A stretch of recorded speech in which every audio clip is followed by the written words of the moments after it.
Hey, we're in the fourth chapter of Daniel, and how many of you read it so I don't have to read the entire thing? Okay, we have some answered. Okay, good, good, good, good. I'm going to just give you the overall of this chapter. This chapter is not one that it reads like the previous ones. It's a bit it changes from one narrator to another narrator, a little bit more clunky to read. So the story is at this point, Nebuchadnezzar is has another dream, and this dream is about a tree that is covers the whole earth, and there is all kinds of fruit on this tree. This tree is beautiful, and it is under it lives all sorts of animals, and many animals and peoples find themselves safe under this tree. So this is a an ancient sort of symbol for a kingdom, for a king or a kingdom. It's a tree, and that is not unusual. That's used quite a bit, and the idea is the again fruitfulness. This kingdom's fruitful. The kingdom is so fruitful that other people come to it for its abundance. It is also so powerful and so broad and so widespread that people find safety under it. This is the idea of the kingdom of heaven. The kingdom of God is also talked about as a tree in the New Testament that would fill the whole earth. Right? So there's the idea of the tree. The tree is that of something fruitful, abundant, and something that provides shelter and protection. But what happens is that the dream takes a very bad turn, because then there is a messenger, a holy one, a spirit that comes into the dream, and it's a foreboding spirit, and it terrifies King Nebuchadnezzar. And what that command is given by the Holy One is to cut this tree down to its stump, and it is cut down, and now the tree is just a stump, and it's got some iron and some bronze that surrounded at the base of it, and that's what's left.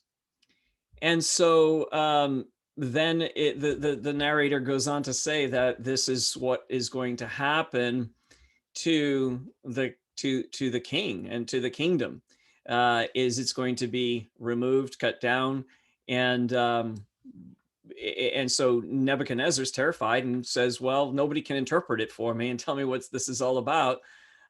So I'm going to ask once again Belteshazzar or Daniel to come and tell me what this dream means."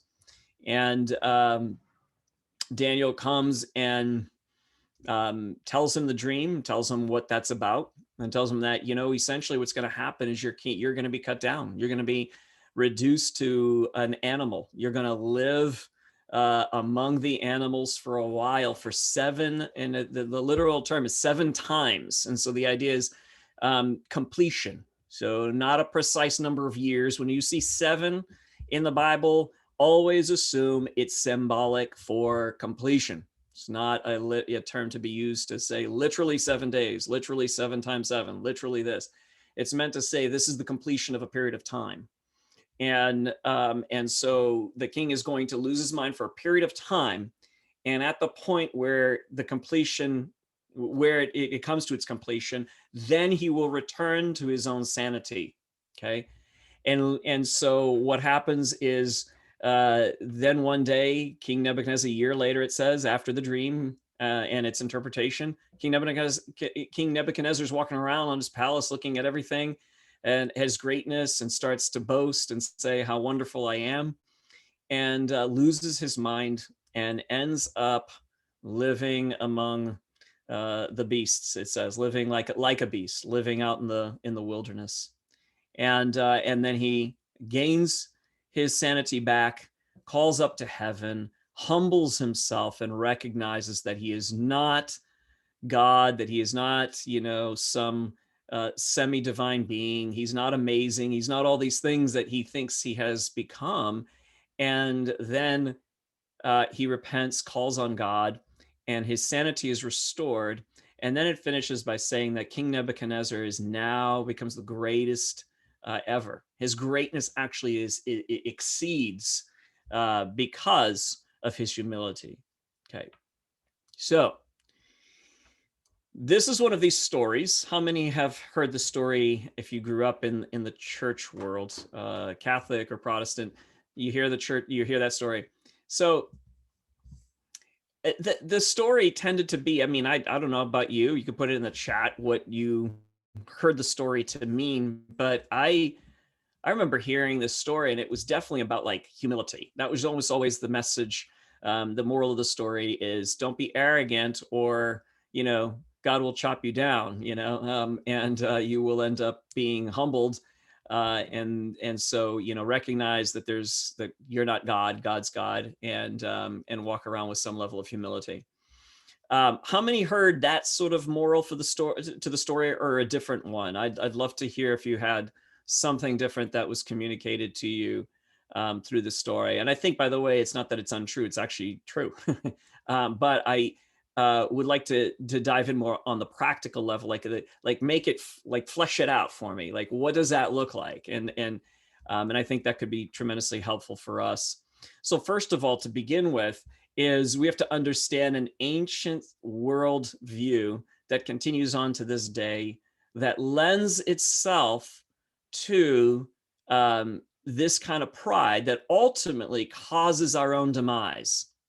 I'm not talking about arrogance in the same way of like, I'm just so amazing, that boastfulness. I'm talking about anything that has to do with a forgetting of where we come from, a forgetting of grace, a forgetting of all that we have is gift and grace from God, right?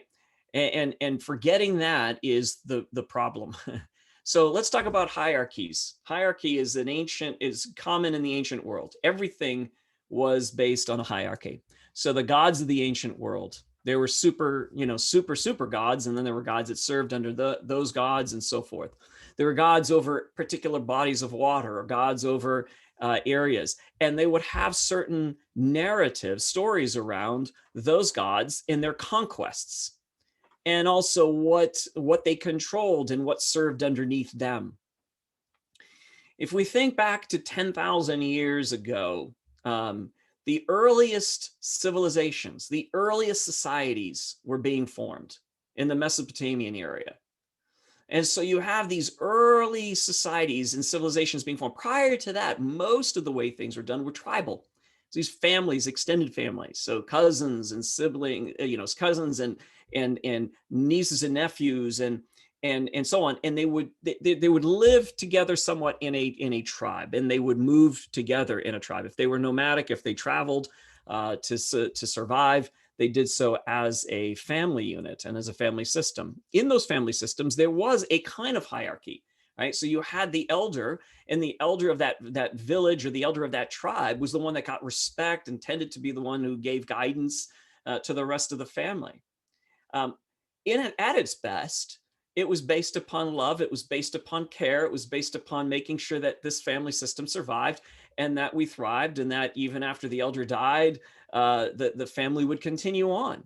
And then what happened is, as these civilizations formed, these tribes came together to learn how to live, not based on just the survival of my family and the survival of my lineage, but also, hey, we have something mutual. You want to live, we want to live, we want to be able to survive. It's kind of tough in this world because it's based on subsistent living. You just kind of eke out an existence day by day. There's no guarantees. And so what if we were to come together? And so these early civilizations came together, formed together, and what was necessary was a hierarchy. Who is going to run this whole thing? Who's going to be the monarch? Who's going to be the king? Who's going to be the one who dictates things and gives us some kind of system of laws that govern our society? And so these early formations had a lot of hierarchy and structure to them. Okay, now, is there something wrong with hierarchy? Is hierarchy a bad thing? I would like you to put one thing positive about hierarchy and one thing negative about hierarchies in the chat. And while you do that, I'm going to take a sip of water because I'm dying here. One positive thing about hierarchy and one negative thing.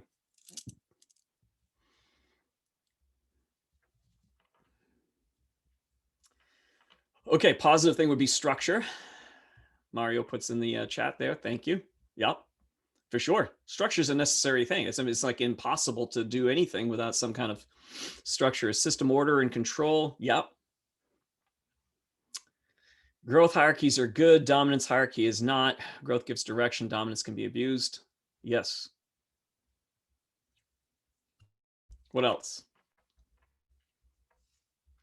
Cat, it is good because you have a leader, and bad is if you have a bad leader. Very well said. Yes, that's universally true and consistently true. It all depends on the leader, doesn't it?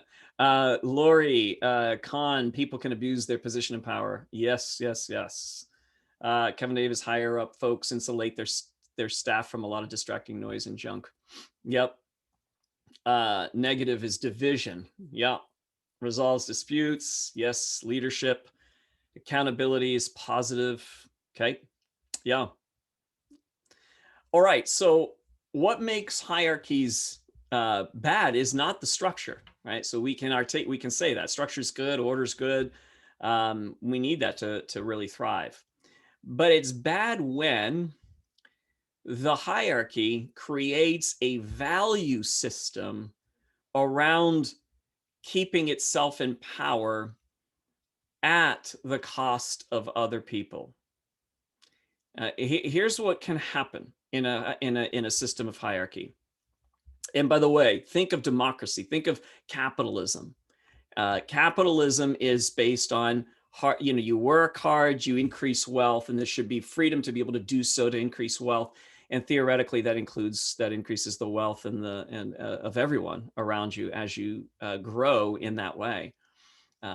But what can happen with hierarchies as you get into positions of power, whether there's a strict structure of hierarchy, like you're in a company and you're the CEO, or you're you're a COO or whatever, you're in a position of authority or a position of power over other people. But there's also structures that are not that organized. For example, you're in a social group, and you're with friends and you're hanging out, but because you are maybe viewed by others as a leader, there's a certain privilege that you gain from that, from your charisma, from your gifting, from your intelligence, from your service and love and heart that serve other people. And because of that, you grow in influence. I mean, all sorts of reasons for why we grow in influence within social circles that don't have strict hierarchies. But here's why I think those two are important to pair up and to understand.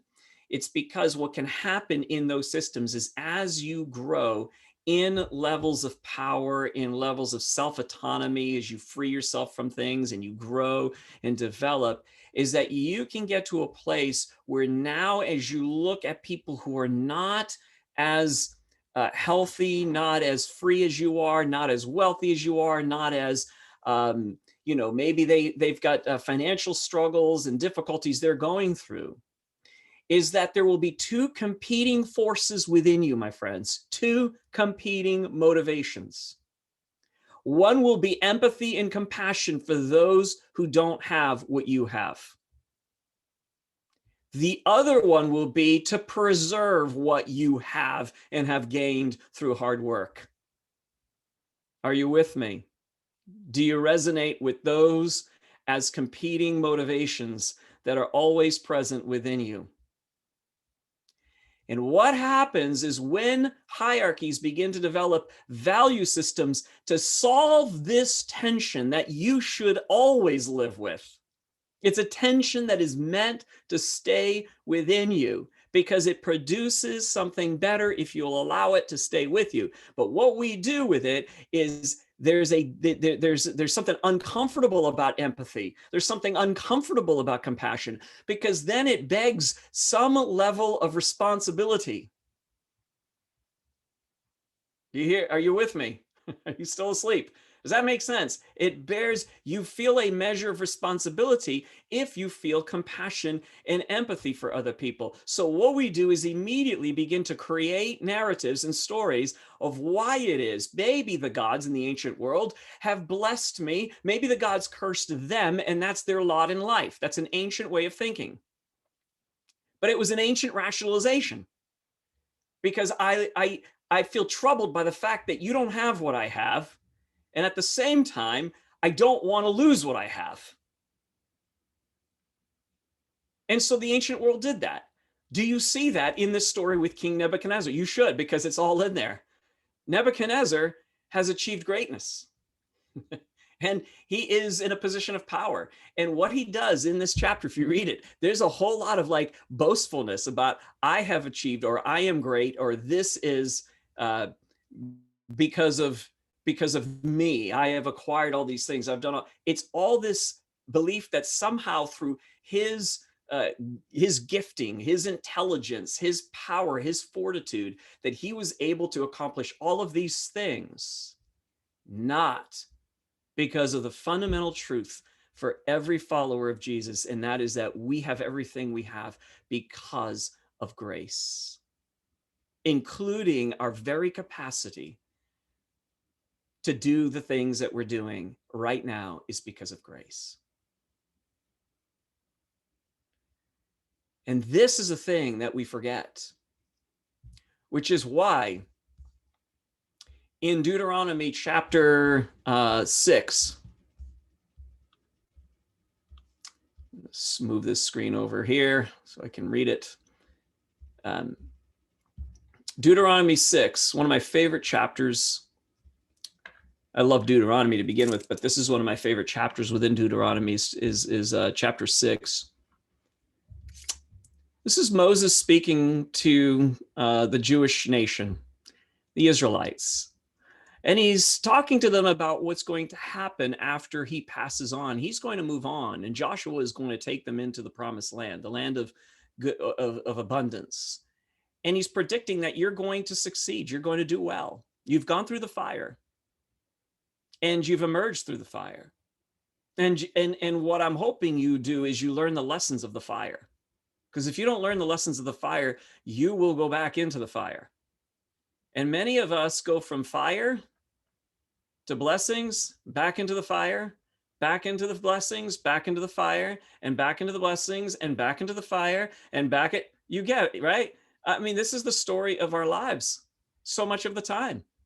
Nebuchadnezzar ascends to great power. What happens? He's cut down. What happens? He repents. He back into power. I mean, this is the human cycle. This is the reason why the story is told. It's because it's not told just because it's a historical, event. It's told because guess what? This is what we do. This is what you do. This is what I do. And if we don't learn the lessons of the fire, we're going to continue on. So Deuteronomy, Moses is being extremely deliberate about saying this. Please learn the lesson of the fire, because you will end there. You will end up there again as a nation if you don't learn it. And so he says to them in chapter 6, which I love. Again, this is my favorite chapter. He says, when the Lord your God brings you, this is verse 10, chapter 6, verse 10. When the Lord your God brings you into the land he swore to your fathers, to Abraham, Isaac, and Jacob, to give you a land with large, flourishing cities you did not build, houses filled with all kinds of good things you did not provide. Are you with me? Are you listening to this? Like, this is all gift, my friends. This is all grace. Wells you did not dig, and vineyards and olives groves you did not plant. When you eat and you are satisfied, be careful that you do not forget the Lord who brought you out of Egypt, out of the land of slavery. That verse has profoundly impacted me for years. In fact, when I was in my 20s, I got a ring that was in Hebrew, that had a Hebrew inscription from Deuteronomy 6, verse 10, this passage. Do not forget the Lord. So it was do not forget. And I love that. I even memorized the Hebrew word because it's been something that has resonated with me for so long, is the forgetfulness that I have in my own life. Once I'm through the fire, that I return to old patterns, old habits. I forget. I love the name Zechariah. It means the Lord remembers. I love that because it's this thing of God always encouraging Israel. I'm one who remembers, and then encouraging them, do not forget when you get there, when you get to that place, don't forget. When you exit this trial that you're in right now, don't forget the lessons of the trial. So what are the lessons of the trial? Oh, so many. There are things that we do that we learn not to do. But you know, it can all be put under this category of giving and receiving grace.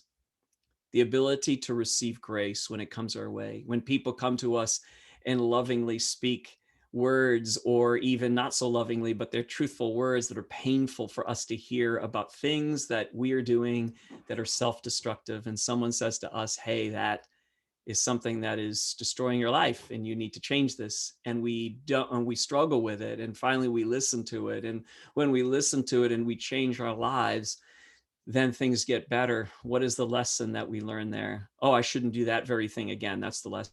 No, the lesson is greater than that. The lesson is, are you capable of hearing the wisdom and the grace that comes from other people around you? In the greater lesson, can you recognize that God is always pouring out his grace to you, even when it hurts, even when it's about course correction? Because if you can, then it's not about the individual lesson you learned. Like, yeah, I got to be better at money management. Yeah, I got to be better at, relationships. Yeah, I got to be better. I can't get hooked on drugs again. I can't do. Yes, those are the smaller lessons. The bigger lessons is, can you listen and receive the grace that's always coming to you, even when it hurts? And then can you remember that grace and then give it to other people too? Not in just in terms of like correction. I mean, in terms of like, I am with you in this struggle. When you exit the fire and you are blessed, you will be tempted again between those two motivations of empathy for where people are and the desire to preserve what you have, the fear of losing it. Whew, glad I'm through that test. I don't ever want to get back there again. And I don't want to talk to people who are there either, because that's too close to me. That still stings when I remember that. Here's the way it fleshes itself out sometimes. I like to talk about the way we tell stories. How do we tell stories of our past? Think about the way you tell a story. Does it include things like, yeah, I mean, the stories we like to tell are stories like, I figured it out and I worked hard and I got to where I'm at. That's a good American story, but it's not a true story. It's not the truth. The truth is, I was graced by people who told me some things that were really hard, that I really didn't want to hear. It still hurts as I reflect back on those moments. But it was love. And then there were people that came along and gave me a hand. Some people that even told me I was in a pit and I didn't even realize that I was in a pit. And then other people who came down, reached down and grabbed my hand and pulled me out of the pit because I couldn't pull myself out of it. Now, I hate those stories because those stories don't make me sound like I'm smart. It doesn't make me sound like I did I had the willpower, because I didn't have the willpower. But that's the reason why Moses says, remember the Lord your God who took you out of Egypt, out of slavery. You couldn't do it. You could not do it. It was not your willpower. It was not your brilliance. It was not your strength. It was the ultimate grace of a loving God who consistently comes to you and me, and at times when we do not deserve it, reaches down and pulls us out of the pit. That's the story of the gospel of Jesus Christ. That's the story of grace. And that's the story that keeps us in a place of humility and of solidarity and of generosity. Humility in that, man, I hate the fact that I stumbled onto this. I hate the fact that I wasn't like, I didn't even want to change, to be honest with you. It was really not my genius that got me there. But let me tell you about brilliance of God's grace. Let me tell you about the beauty of it. It showed up in this friend. It showed up in this person. It showed up in it showed up in these people that came to me and with love and with grace called me up and out. And I am ultimately grateful to God. That's humility. And then solidarity. I'm with you in your suffering. I get it. I get your struggle. Tell me more. I want to be part of you. And I want you to be part of me. We're siblings. I'm not like higher than you. I'm not in a position greater than you. There is a God, though, that is. I'm not that God. I'm not that transcendent divine being. I'm you. You are me. There is we. And then there's this incredible divine power that is full of grace and full of love. And we're all in this together. Solidarity. And then generosity. Yeah, I do have this newfound freedom, this newfound blessing, this newfound, I've gone through the fire, I'm on the other side. And now, what is my responsibility to help you emerge from the fire? You know, this is what Nebuchadnezzar gets at the end. I want to read this part to you. Verse 28 of chapter 4. All this happened to King Nebuchadnezzar 12 months later, as the king was walking on the roof of his palace. Oh, wrong. Let me go down to verse 34. At the end of that time, I, Nebuchadnezzar, raised my eyes towards heaven.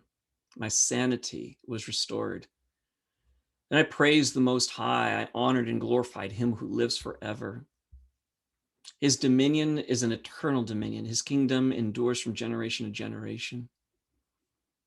All the peoples of the earth are regarded as nothing. He does as he pleases with the powers of heaven and the peoples of the earth. No one can hold back his hand or say to him, what have you done? You see that humility that Nebuchadnezzar gets it. It's like, it's not my power, my greatness. God does whatever God wants. At the same time, my sanity was restored. My honor and splendor were returned to me for my glory, for the glory of my kingdom. My advisors and nobles sought me out. I was restored to the throne and became even greater than before. Now, I, Nebuchadnezzar, praise and exalt and glorify the King of heaven, because everything he does is right and his ways are just. And all who walk in pride, he is able to humble. And this is the attitude that he returns to. You know, in over and over again, the prophets of the Old Testament would say, folks, this is what it looks like when you are in positions of power, is you are to lift up the oppressed. That is true religion, as Isaiah 58 says. And this is what happens when we recognize, like, okay, you know, there is this grace, ultimate source of grace that comes from beyond me. And if that's true, then I can risk, even in having exited this fire and being in a place of greater blessing, I can risk being abundant in my grace, because when I am, there's even more that comes, because I live now in the divine eternal source of grace. I'm no longer living in my own power and in my own goodness and in my own ability to pull myself up by my own bootstraps. I'm aware that I now am part of this eternal flow of grace, and it flows into me and then through me to others. This is what's amazing about this story of King Nebuchadnezzar, is it is our story. It is our story of going into the fire, coming out of the fire, going back into the fire, coming out of the fire, and then finally understanding, oh, right. I keep forgetting, as Moses said not to. I keep forgetting that this is where I come from. Even Jesus said that to his disciples. Don't any one of you think that you were somehow more noble, more special than anyone else. The only reason why you are here is because I chose you. Now, that sounds like, for a moment, somebody might go, well, that sounds arrogant of Jesus to say that. No, that's exactly the opposite. The point he's making is, in the same way that God chose me, I chose you, and you will choose other people. It is the gift of love and grace. And it is not because of your nobility or my nobility or anybody else's. It is purely love and grace. And the only thing we can do is submit and surrender ourselves to it. And folks, when we submit and surrender ourselves to the ever eternal flow of God's grace to us and through us, we have learned the lesson of the fire. And when we come through that, we bring that lesson into the glory, into the places of abundance, into the places of freedom, into the places of joy. And when we do so, that's when we live in humility, solidarity, and generosity. That's when we move into, I choose to side with you, to enter into your suffering, to come to you, and in whatever way I can, to help lift you as well.